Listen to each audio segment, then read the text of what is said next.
ഈ ചൂരൽമല മുണ്ടക്കൈ ദുരന്തത്തിൽപ്പെട്ടവർക്ക് വീട് നൽകുമെന്ന് പറഞ്ഞ് 1.5 വർഷമായിട്ടും അതിൻ്റെ ഒരു കല്ല് പോലും ഇടാതെ പറ്റിച്ച ശേഷം മാധ്യമങ്ങൾക്ക് മുന്നിൽ വന്ന് എവിടെയാണ് വൈദ്യുതി എന്ന ചോദ്യം പ്രതിപക്ഷ നേതാവ് ചോദിക്കുകയാണ്. അങ്ങനെ ചോദിക്കാൻ ചില്ലറ തൊലിക്കട്ടിയൊന്നും പോരാ. കാരണം പണം ഇവർ പിരിച്ചിട്ടുണ്ടെന്നാണ് പറയുന്നത്. എത്രയാ പിരിച്ചതെന്നുള്ളൊരു വിവരമില്ല. എത്ര കോടിയാണ് പിരിച്ചത് എന്നുള്ളതിനെപ്പറ്റി ഒരു വിവരവുമില്ല. ഇപ്പോൾ DYFI പിരിച്ച് അവർ പറഞ്ഞു ഞങ്ങൾ വീട് കൊടുക്കുന്നു. അവർ 20 കോടിയാണ് കൊടുത്തത്. 20 കോടി അവർ പിരിക്കുകയല്ല ചെയ്തത്. അവർ ഈ പാഴ്വസ്തുക്കൾ ശേഖരിച്ചു, അതുപോലെ തന്നെ അധ്വാനം നിർവഹിച്ചു. അങ്ങനെ അവർ കേരളത്തിൽ നടത്തിയ ഒരു വർക്കിൻ്റെ ഭാഗമായിട്ടാണ് അവർ 20 കോടി ഉറുപ്പിക കൊടുത്തത്. അപ്പോൾ 20 കോടി ഉറുപ്പിക എന്ന് പറയുന്നത് ഇന്നത്തെ പരിസ്ഥിതിയിൽ കണക്ക് കൂട്ടി നോക്കിയാൽ അവർ ആദ്യം തീരുമാനിച്ച് 25 വീട് കൊടുക്കുന്നതാണ്. അത് അതിനേക്കാൾ എത്രയോ കൂടുതൽ വീട് കൊടുക്കാനുള്ള പണം അവർക്ക് ഗവൺമെൻറ്റിന് കൊടുത്തിട്ടുണ്ട്. എന്നാൽ ഇവർ ഈ കോൺഗ്രസ്സുകാർ ഒരു സംഭാവനയും കൊടുക്കാൻ പാടില്ല, ഗവൺമെൻറ്റിൻ്റെ ഭാഗമായിട്ടുള്ള ദുരിതാശ്വാസ നിധിയിലേക്ക് ഒരു പൈസയും കൊടുക്കാൻ പാടില്ല എന്ന് കോൺഗ്രസ് ജീവനക്കാർ അതിൻ്റെ ഓർഡർ കത്തിച്ചു. ഞങ്ങൾ നയാ പൈസ കൊടുക്കില്ല എന്ന് പറഞ്ഞു. അവസാനം അവർ പറഞ്ഞു ഞങ്ങൾ തന്നെ ഫണ്ട് പിരിക്കും. അവർ തന്നെ ഫണ്ട് പിരിച്ചു. ആപ്പടിസ്ഥാനത്തിന് ഫണ്ട് പിരിച്ചു. ഈ ഫണ്ടെല്ലാം പിരിച്ച് ഈ ഫണ്ട് എവിടെയാണ് പോയെ, എത്രയാ ഫണ്ട് പിരിച്ചത് ഒന്നും ഇന്നേ വരെ ഫണ്ടില്ല. അവിടെ ഞങ്ങൾ സ്ഥലം വാങ്ങി വീട് നിർമ്മിച്ചു കൊടുക്കുമെന്ന് പറഞ്ഞു. 230 വീട് അവിടെ പറഞ്ഞത്. ഒന്ന് രാഹുൽ ഗാന്ധിയുടെ 100 വീട്, കാരണം അവിടെ മുമ്പ് MPA എന്നല്ലോ. അതേപോലെ തന്നെ കോൺഗ്രസിൻ്റെ 100 വീട്, യൂത്ത് കോൺഗ്രസിൻ്റെ 30 വീട്, അങ്ങനെ 230 വീടാണ് നിർമ്മിക്കുന്നത്. ഒരു വീടിൻ്റെ പണിയും ആരംഭിച്ചിട്ടില്ല. അതിന് അവർ പറയുന്നത് ഞങ്ങൾ ഗവൺമെൻറ്റിൻ്റെ മുന്നിൽ, സർക്കാരിൻ്റെ മുന്നിൽ വീട് നിർമ്മിക്കാൻ ഭൂമി കണ്ടെത്തി നൽകണമെന്ന് പറഞ്ഞു. അത് തരാതുകൊണ്ടാണ് APCCയുടെ വീട് നിർമ്മാണം വൈകിയത് എന്ന കല്ലുവെച്ച നുണയാണ്. ഈ നുണയാണ് പറഞ്ഞുകൊണ്ടിരിക്കുന്നത്. കാരണം പ്രതിപക്ഷ നേതാവും ഉപനേതാവും ഉൾപ്പെടെ പങ്കെടുത്ത ഔദ്യോഗിക യോഗത്തിൽ ഗവൺമെൻറ് തന്നെ പണം കൊടുത്ത് ഭൂമി വാങ്ങുകയും ചെയ്തത്. അപ്പോൾ ഗവൺമെൻറ്റിന് എവിടെയാണ് ഭൂമി കൊടുക്കാൻ പറ്റുക? അതുകൊണ്ട് പുറത്തുള്ള ഏജൻസികൾക്കൊന്നും ഭൂമി നൽകുന്ന കാര്യം ഞങ്ങൾ ആലോചിക്കുന്നില്ല എന്ന് ഔദ്യോഗികമായി വിളിച്ചു ചേർത്ത യോഗത്തിൽ തന്നെ കൃത്യമായിട്ട് പറഞ്ഞിട്ടുണ്ട്.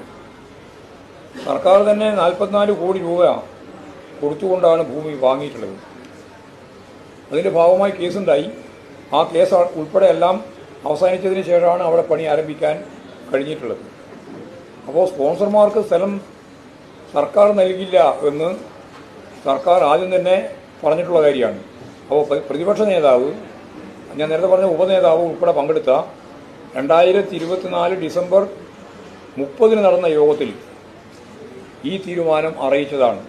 2024 ഡിസംബർ 30 നടന്ന യോഗത്തിൽ സ്പോൺസർമാർക്ക് ഭൂമി നൽകുന്ന കാര്യം ഗവൺമെൻറ് അംഗീകരിക്കാൻ സാധിക്കുന്നതല്ല, ഞങ്ങൾ തന്നെ പണം കൊടുത്ത് ഭൂമി വാങ്ങുകയാണ് ചെയ്തത് എന്ന് ഇവരെല്ലാം പങ്കെടുത്ത യോഗത്തിൽ തന്നെ കാര്യമായി പറഞ്ഞിട്ടുള്ളതാണ്.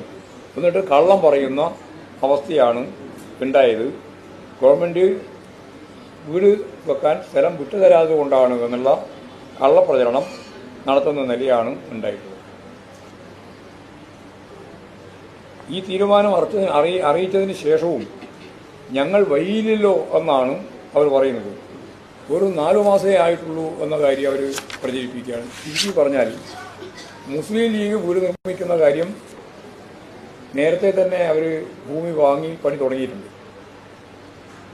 എന്നാൽ പ്രതിപക്ഷ നേതാവിൻ്റെ നേതൃത്വത്തിൽ നടക്കേണ്ടുന്ന കോൺഗ്രസിൻ്റെ വീട് പണി യഥാർത്ഥത്തിൽ എവിടെയും തുടങ്ങിയിട്ടുമില്ല. 3 ഏക്കർ സ്ഥലമാണ്, 3.5 ഏക്കർ സ്ഥലമാണ് അവർ കണ്ടുപിടിച്ചത്. അത് റോഡും കാര്യങ്ങളെല്ലാം കഴിയുമ്പോൾ എത്ര വീട് ഉണ്ടാക്കാൻ പറ്റുക? 100 വീട് ഉണ്ടാക്കണമല്ലോ. എത്രയാ പണം കിട്ടിയിട്ടുള്ളത് എന്നതിനെ പറ്റി പറയുന്നുമില്ല. അതാണ് ഒന്നാമത്തെ കളവ്.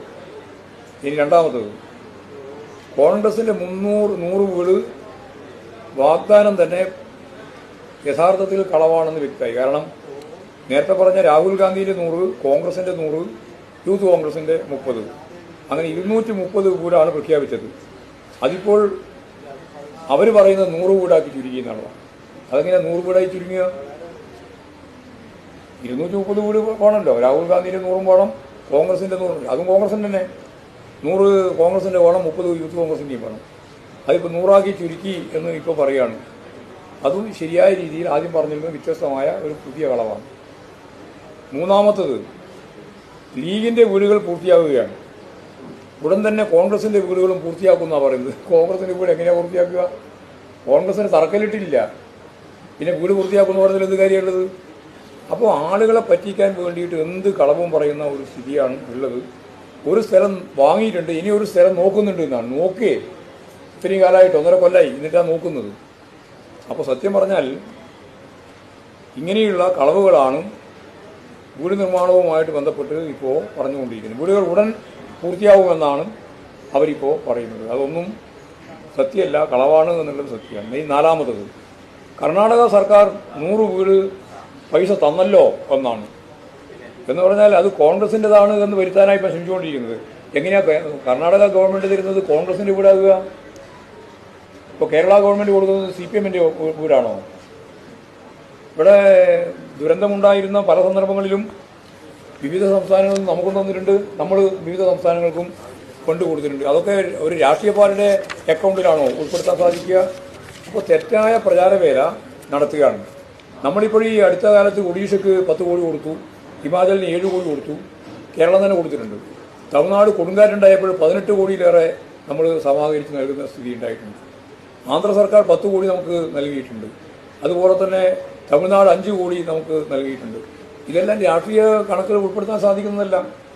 അപ്പോൾ കോൺഗ്രസിൻ്റെ ഗവൺമെൻറ് തന്ന അവർ പറഞ്ഞ സംഖ്യ അനുസരിച്ച് അത് അവർ മുഴുവൻ തന്നു കഴിഞ്ഞിട്ടില്ല എന്ന് നമുക്ക് ഇപ്പോൾ കണക്കിൻ്റെ ഭാഗമായിട്ട് അറിയാം.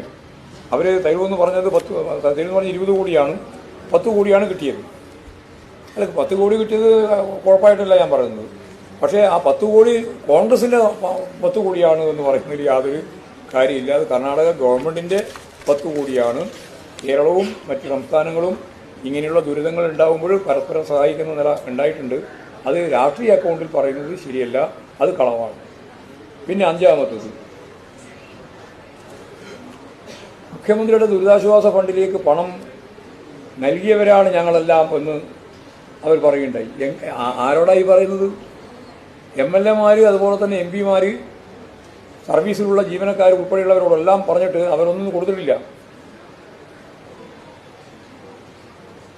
ആകെ നമ്മൾ MLA-മാർ കൊടുത്തു എന്ന് പറയാൻ സാധിക്കുന്നത് പ്രതിപക്ഷ നേതാവ്, മുൻ പ്രതിപക്ഷ നേതാവ് ചെന്നിത്തല, കൽപ്പറ്റ MLA കൊടുത്തു. എല്ലാ കോൺഗ്രസ് MLA-മാരും MP-മാരും കൊടുത്തോ?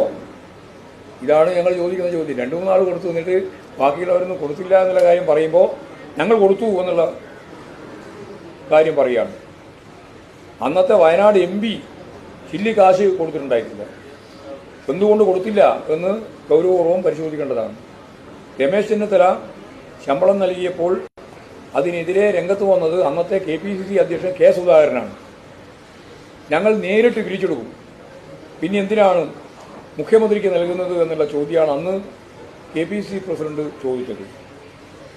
അപ്പോൾ യഥാർത്ഥത്തിൽ നമ്മുടെ കേരളത്തിൽ വലിയൊരു ദുരന്തമുണ്ടായിട്ട് ജീവനക്കാരോടും അതുപോലെ തന്നെ അധ്യാപകരോടും ഒപ്പം MLA-മാരും MP-മാരും എല്ലാം ഇതിനു വേണ്ടി വരുന്ന ഒരു ദുരിതാശ്വാസ നിധിയിലേക്കുള്ള സംഭാവന നൽകണമെന്ന് പറഞ്ഞപ്പോൾ അന്നത്തെ ഇവിടെയുള്ള MP ഉൾപ്പെടെ കൊടുത്തിട്ടില്ല. 3 ആളാണ് ആകെ കൊടുത്തിട്ടുള്ളത്. ബാക്കിയുള്ളവരൊന്നും കൊടുത്തത് തെറ്റായിപ്പോയി എന്നാണ് സുധാകരൻ തന്നെ പറഞ്ഞിട്ടുള്ളത് എന്നുള്ളതാണ് സ്ഥിതി. പിന്നെ എല്ലാവരും KPCC-യുടെ ഫണ്ടിലേക്ക് പണം നൽകണം എന്നാണ് അന്ന് KPCC പ്രസിഡന്റ് ഉൾപ്പെടെ ആഹ്വാനം ചെയ്തത്. 1 വർഷമായപ്പോൾ കോൺഗ്രസിൻ്റെ പണം പിരിക്കുന്ന ഈ ആപ്പ് പ്രവർത്തനരഹിതമായി. അവരൊരു ആപ്പ് വെച്ചിട്ടാണ് ഇത് പിരിച്ചത്. അതിപ്പോൾ പ്രവർത്തനരഹിതമായി കിടക്കുകയാണ്. അപ്പോൾ അത് കൊടുത്തു എന്ന് പറയുന്നത് കളവ്. 6, സർക്കാർ പിരിച്ച പണം എവിടെ, എങ്ങനെ ചെലവഴിച്ചു എന്നാണ് ചോദിക്കുന്നത്. KPCC-യുടെ കാണാതെ പോയ ആപ്പ് പോലെയല്ല സർക്കാർ ഫണ്ട് വിനിയോഗിക്കുന്നത്. അത് കൃത്യമായിട്ട് ഓരോ രൂപയും ഔദ്യോഗിക രേഖയായി നമുക്ക് മുന്നിലുണ്ട്. അതുകൊണ്ട് വെബ്സൈറ്റിൽ കൃത്യമായിട്ട് ഓരോ ഇനത്തിനും ചിലവായ പണം പൊതുജനങ്ങൾക്ക് കാണാനാവും. സുതാര്യമാണ്. ഇത് സാധാരണ വ്യത്യസ്തമായിട്ട് അവിടെ ദൈനംദിന ജീവിതത്തിനുള്ള പണം കൊടുക്കുന്നുണ്ട്. അവർ വാടകക്കാണ് താമസിക്കുന്നത്, വാടകക്കുള്ള പണം ഗവൺമെൻറ് കൊടുക്കുന്നുണ്ട്. പുനരധിവാസത്തിന് ആവശ്യമായ ഫണ്ട് സ്വരൂപിച്ചതിൻ്റെ ഭാഗമായിട്ട് കൊടുക്കുകയും ചെയ്യുന്നുണ്ട്. കേന്ദ്ര ഗവൺമെൻറ് പോലും നമുക്ക് കാര്യമായ ഒരു ഫണ്ടും തന്നിട്ടില്ല. അപ്പോൾ പിരിച്ച ഫണ്ട് എവിടെ പോയി എന്ന് ചോദിച്ച് ആളുകളെ തെറ്റിദ്ധരിപ്പിക്കാൻ വേണ്ടിയിട്ട് ഒരു കളവ് കൂടി അതിൻ്റെ ഭാഗമായിട്ട് പറയുക. പിന്നെ അദ്ദേഹം പറഞ്ഞിട്ടുള്ള ഒരു പ്രധാനപ്പെട്ട കളവ്, ഞങ്ങൾ വൈകിയില്ലല്ലോ എന്ന്. എങ്ങനെയാണ് ഈ 1.5 വർഷത്തിന് ശേഷം വൈകിയില്ലല്ലോ എന്നവർ പറയുന്നത്? പുനരധിവാസത്തിൻ്റെ കാര്യത്തിൽ ആ പാർട്ടി എത്ര തവണയാണ് ഉരുണ്ട് കളിച്ചത് എന്നതിൻ്റെ ഒരു സാമ്പിളാണ് ഇവിടെ ഇപ്പോൾ ഏറ്റവും അവസാനം കാണാൻ കഴിയുന്നത്. കോൺഗ്രസ് ജന്മദിനമായ ഡിസംബർ 29-ന് നിർമ്മാണം ആരംഭിക്കുമെന്ന് പറഞ്ഞിട്ട് എന്തേ സംഭവിച്ചത്? എന്തേ ഉദ്ഘാടനം നിർവഹിക്കാൻ കഴിയാതിരുന്നത്? അപ്പോൾ പൂർണ്ണമായി ഭൂമി പോലും കയ്യിൽ ഇല്ലാത്ത സന്ദർഭത്തിലാണ് ഈ ഡിസംബർ 29-ന്, കഴിഞ്ഞ ഡിസംബർ 29-ന് ഞങ്ങൾ കോൺഗ്രസിൻ്റെ ജന്മദിനത്തിൽ കല്ലിടും എന്ന് പറഞ്ഞിരുന്നത്. കല്ലിട്ടിട്ടില്ല. അപ്പോൾ അത് വേറൊരു കളവായിട്ട് കിടക്കുകയാണ്. പിന്നെ ഇനി കോൺഗ്രസിൻ്റെ വീട് എങ്ങനെയുള്ളതാണ് എന്ന് നോക്കാം. ഡിവൈഎഫ്ഐ 25 വീട് വെച്ച് കൊടുക്കുമെന്ന് പറഞ്ഞിട്ട് ഞാൻ നേരത്തെ പറഞ്ഞല്ലോ. അപ്പോഴാണ് യൂത്ത് കോൺഗ്രസ് 30 വീട് കൊടുക്കുമെന്ന് പറഞ്ഞത്. നേരത്തെ പറഞ്ഞ പോലെ വിവിധ രീതിയിൽ പണം സ്വരൂപിച്ച് കല്ല് ചുവന്നും മീൻ വിറ്റും കിണർ വൃത്തിയാക്കിയും ഒക്കെ ശേഖരിച്ചിട്ടുള്ള പണമാണ് 20 കോടി രൂപ അവർ കൊടുത്തത്. എന്നാൽ യൂത്ത് കോൺഗ്രസ് 1 കോടി രൂപ KPCC കൈമാറി 1 കോടി രൂപക്ക് 30 വീട് എങ്ങനെയാണ് KPCC എടുക്കാൻ പോകുന്നത്? ഒരു വീടിന് 3 ലക്ഷം രൂപ കൊടുത്താൽ വീടുണ്ടാക്കാൻ പറ്റുമോ? യഥാർത്ഥത്തിൽ ഇപ്പോഴുണ്ടാക്കിയ അവിടുത്തെയുള്ള വീട് എന്ന് പറയുന്നത് വലിയ സൈസ് 1000 സ്ക്വയർ ഫീറ്റ് വീടാണ്. ഇനി അതിൻ്റെ മേലെ 2ാം നില എടുക്കാനും കൂടി കഴിയുന്ന രീതിയിലുള്ള അതിമനോഹരമായ വീടാണ് ഇപ്പോൾ അവിടുത്തെ. അപ്പോൾ ഇവർ പറയുന്ന ഈ 1 കോടി രൂപ കൊണ്ട് യൂത്ത് കോൺഗ്രസ്സുകാർ വിറ്റ ഒരു 30 വീട് എന്ന് പറഞ്ഞാൽ എന്ത് വീടായിരിക്കും? ഇനി 9ാമത്തെ കളവ്, സർക്കാർ ദുരന്തബാധിതർക്ക് വേണ്ടി ഒന്നും ചെയ്യുന്നില്ല. അരിയാരം കഴിക്കുന്ന ആർക്കും ഇത് അംഗീകരിക്കാൻ കഴിയുന്നതല്ല. ഞാൻ നേരത്തെ പറഞ്ഞു എല്ലാ കാര്യവും ചെയ്യുന്നുണ്ട്. അപ്പോൾ അതും മൂടി വെക്കാൻ വേണ്ടിയിട്ട് പ്രതിപക്ഷ നേതാവ് 9ാമത്തെ കളവ് അതാ പറഞ്ഞത്. ഇങ്ങനെ നിരവധിയായ കളവുകൾ ഓരോ ദിവസവും രാവിലെ പറഞ്ഞുകൊണ്ടിരിക്കുകയാണ്. എന്തൊക്കെയാണ് ചെയ്യുന്നത് എന്നുള്ളതിനെ പറ്റിയും വിശദാംശങ്ങളുണ്ട്. വീട് വേണ്ട എന്ന് പറഞ്ഞ 104 പേരുണ്ട്. അവരാണ് ഈ കോൺഗ്രസ്സുകാരിലും വീട് കൊടുക്കും, ലീഗുകാരൊക്കെ വീട് കൊടുക്കുമെന്ന് പറയുന്നത്. ഈ 104 പേരിലാണ് പേർക്കാണ്. അവർ 15 ലക്ഷം വീതം വാങ്ങി ആദ്യം തന്നെ പോയി. പക്ഷേ ഇപ്പോൾ ആ 15 ലക്ഷം വാങ്ങിയവർ ഇപ്പം ഞങ്ങൾക്ക് അവിടെയൊന്നും വീടില്ല, ഞങ്ങൾ തന്നെ ഇങ്ങോട്ട് വരാം എന്ന രീതിയിൽ പറഞ്ഞു തുടങ്ങിയിട്ടുണ്ട്. കാരണം ഈ വീടും ഈ സൗകര്യമെല്ലാം കണ്ടപ്പോൾ സ്വാഭാവികമായിട്ട് അവർക്കും പ്രയാസമായിട്ടുണ്ട്. അങ്ങനെ 104 ആൾക്ക് ഞാൻ നേരത്തെ പറഞ്ഞത് 15 ലക്ഷം രൂപ വീതം കൊടുക്കും. ദിവസം 300 രൂപ വീതം കുടുംബത്തിൽ 2 പേർക്ക് നൽകുന്നു. മാസം 9000 രൂപ ഇന്ന് ദുരിതബാധിതർക്ക് ലഭിക്കുന്നുണ്ട്.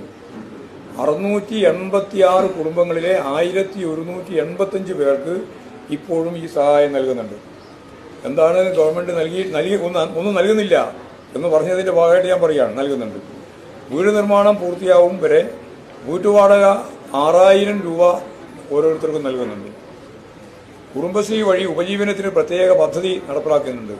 ദുരന്തം നടന്ന ഉടൻ തന്നെ കേരള ബാങ്ക് കടം എഴുതിത്തള്ളിയിട്ടുണ്ട്. മറ്റ് കടങ്ങൾ എഴുതിത്തള്ളണമെന്ന് ഹൈക്കോടതി തന്നെ ശക്തിയായിട്ട് ഇടപെട്ടിട്ട് അവർ ആ കടം എഴുതിത്തള്ളാൻ കൂട്ടാക്കിയില്ല. മാത്രമല്ല ഉരുണ്ട് കഴിക്കുന്ന നിലയാണ് സ്വീകരിച്ചത്. ഒടുവിൽ സംസ്ഥാന സർക്കാർ തന്നെ 565 പേരുടെ 18.75 കോടി രൂപയുടെ കടം എഴുതിത്തള്ളി.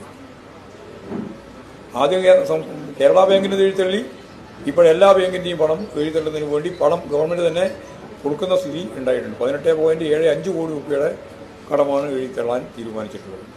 പ്രതിപക്ഷ നേതാവ് ഇക്കാര്യത്തിലെല്ലാം അറിഞ്ഞോ അറിയാതെയോ നേരെ വിപരീതമായിട്ട് കളവ് പറയുന്നു എന്നുള്ളതാണ് ഒരു അവസ്ഥ.